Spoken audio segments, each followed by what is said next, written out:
Ui, mahal.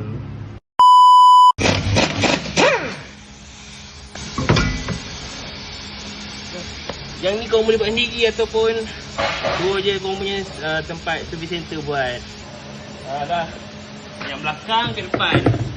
So yang belakang ni ke depan sini. Hari ni kita buat.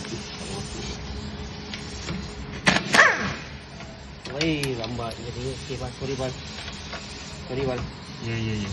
So rotate tayar ni suggestionnya macam Abah dah. Abah dah banyak kereta So suggestionnya Perlu ke kau meja? pengalaman lah, pengalaman kan. Perlu kau meja. Boleh tahan berapa tahun bang? Rotate tayar ni.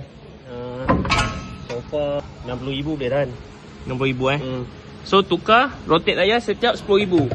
20,000 bersamaan. Buat 3 tahun. 3 tahun juga ah.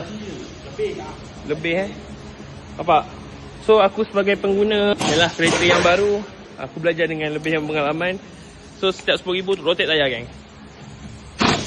So yang mana pakai Alphard Fire pun sama je. Setiap 10,000 servis, bagi tahu je kita orang nak rotate tayar sekali, tak ada masalah.